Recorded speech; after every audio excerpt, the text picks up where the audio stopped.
চলমান কারফিউ আরও শিথিল হওয়ায় জনজীবন স্বাভাবিক হচ্ছে ধীরে ধীরে। সিলেটে সকাল ৮টা থেকে রাত ৮টা পর্যন্ত কারফিউ শিথিল থাকবে। সিলেট থেকে বিস্তারিত জানাচ্ছেন প্রত্যুষ তালুকদার। দাঁড়িয়ে আছি সিলেট নগরীর চৌহাটা পয়েন্টে। আমার পেছনের সড়কে নিশ্চয়ই দেখতে পাচ্ছেন যানবাহন চলাচল করছে এবং সকাল থেকে এখন পর্যন্ত এভাবেই যানবাহন চলাচল করছে এবং যত সময় গড়াচ্ছে যান চলাচল বাড়ছে।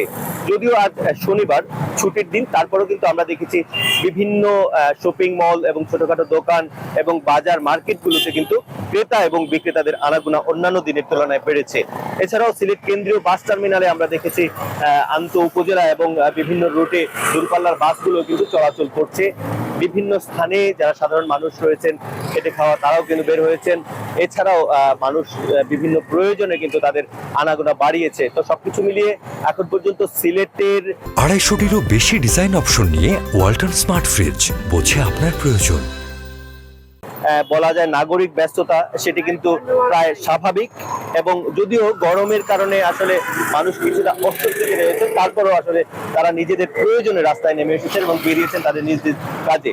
এখন পর্যন্ত সিলেটের আইন শৃঙ্খলার পরিস্থিতি কিন্তু বলা যায় এক ধরনের স্থিতিশীল রয়েছে। সিলেট মেট্রোপলিটন পুলিশের পক্ষ থেকে জানানো হয়েছে যে আসলে আইন শৃঙ্খলা পরিস্থিতি স্বাভাবিক রাখতে তাদের টহল রয়েছে। এর পাশাপাশি আমরা দেখেছি বিভিন্ন স্থানে সেনাবাহিনীর সদস্য যারা রয়েছেন তারাও কিন্তু টহল দিচ্ছেন। রয়েছে বিজিবির সদস্যরা এবং র্যাবের সদস্যরাও পরিস্থিতি নিয়ন্ত্রণে আসলে পরিস্থিতি স্বাভাবিক রাখতে কাজ করছেন।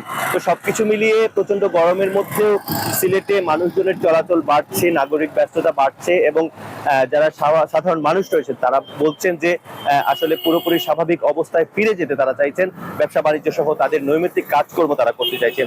এই হচ্ছে সিলেটের পরিস্থিতি।